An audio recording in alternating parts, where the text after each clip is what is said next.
And here we go. It's time for today's ridiculous story.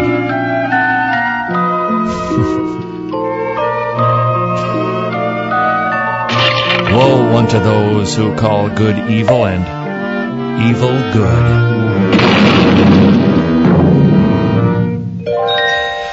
For about a year now, I've been reading the newspaper, mostly USA Today because it's got a lot of pictures and graphs, and I've been asking the question as I come across story after story where there just seems to be such numbskullery going on, where the thinking just seems to be flip-flopped, where it's reversed, it's upside down, it's on its head, it's all twisted, it's all wrong, and it's backwards.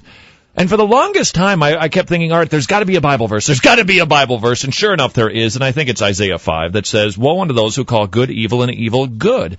When objective morality disappears, when an objective source for morality, in other words, a divine source, a superior form of morality rather than man's own thinking, is removed, then we are left to our own devices, and we, like sheep, have gone astray. There's a way that seems right unto a man, but in the end it leads to death. We start calling evil good and good evil because we're human.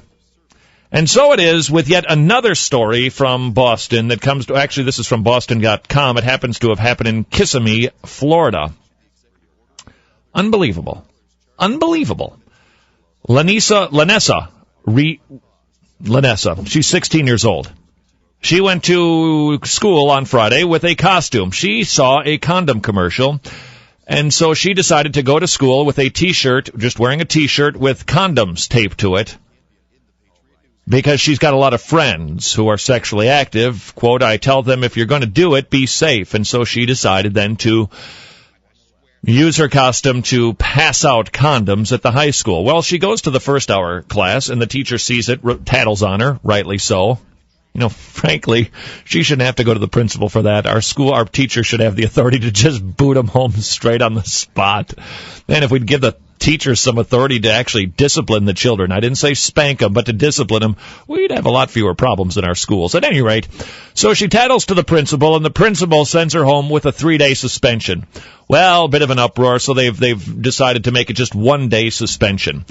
Nonetheless, this is what the principal said at Osceola High School in Kissimmee, Florida. He said this is not acceptable. This is something you don't do in a public school. All right, it's that simple. It's just, what you just heard right there is common sense. That is just what you heard is just, duh, knock, knock, Puddinhead. It's common sense. The mother, however, said she supports her daughter's decision and even helped her to get the condoms. That way, Mom. Way to be involved in your kid's education. That's the way to... Thinking that this is a really good idea. She said this, sex can be deadly and people need to know that. I just can't believe they suspended her for doing something good. Woe unto those who call good evil and evil good. No, passing out a sexual aid is not a good thing. It's clouded thinking. And it's from the confused state of man. When God lets people go, they start worshiping the creation instead of the Creator, and they start thinking, hey, that's actually a good idea, when indeed it's not. Does this girl have parents? Yeah, she's the one who helped her buy the condoms. Okay, you're a dad. Yeah. You have daughters. Yeah. Roughly. How long would you have to be dead before that would happen? Well, the whole condom, don't get me started on the condom thing. Because here's what this says. Hey, we don't want you to have sex, but we're going to give you condoms just in case you do. It's like, it would be as if in the morning, Susan said to me, sweetheart, we've been married for almost 13 years and I trust you, but just in case, here's a condom. Take this and be safe. I mean, I trust you. No, you don't. No. If you give me a condom, you don't trust me. It is as simple as that. Now then, back to the premise of this whole thing. And now, an obituary. Today, we mourn a passing of a beloved old friend by the name of Common Sense. Common Sense has been with us for many years.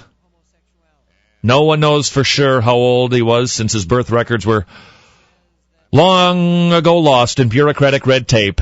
Common sense, though, will be remembered as having cultivated such value lessons as knowing when to come out of the rain, why the early bird gets the worm, and that life isn't always fair. Common sense lived by simple, sound financial policies. Don't spend more than what you earn. And reliable parenting strategies.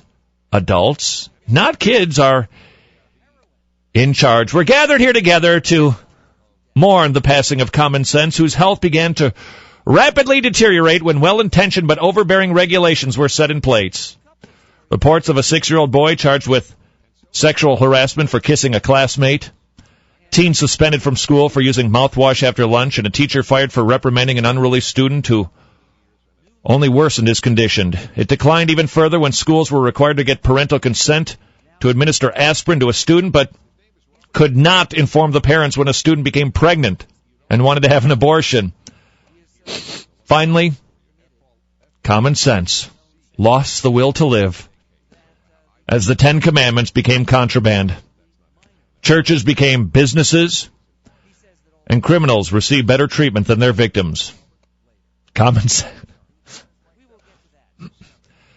sense finally gave up the ghost. And common sense just got pooped. Common sense just lost the will to live. Common sense finally gave up the ghost after a woman failed to realize that a steaming cup of coffee was hot. She spilled a bit in her lap and was awarded a huge settlement. Just read another one in the paper today. Some woman was at some fast food restaurant and a mouse crawled up her arm. Did it bite her? No. Did she get rabies? No. Was it traumatic? Sure. Should she sue? No. Back to the morning. Common sense was preceded in death by her parents' truth and trust, spouse discretion, daughter responsibility, and son reason. She survived by 2 stepbrothers, my rights, and I'm a whiner.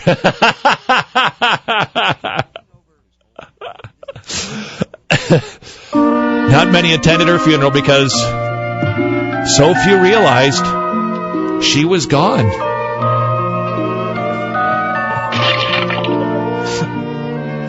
And that concludes whatever we're calling this segment.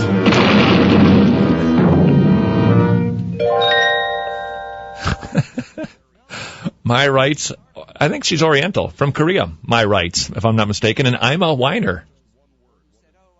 Okay, didn't she used to write a news column or something? I think a lot of them, actually. Got several shows on TV, no less. Talk the Walk on AM 980 KKMS. More Spirited Talk Radio. It's funny we aren't teaching the kids safe cigarette smoking. Hey, we don't want you to smoke cigarettes, but just in case you do. Or how to steal responsibly. Here's how you do it. I mean, we don't want you to steal, but here's how you knock out the cameras at the 7-Eleven. Because we don't want you if you might want it, if you need to shoplift. Righty then.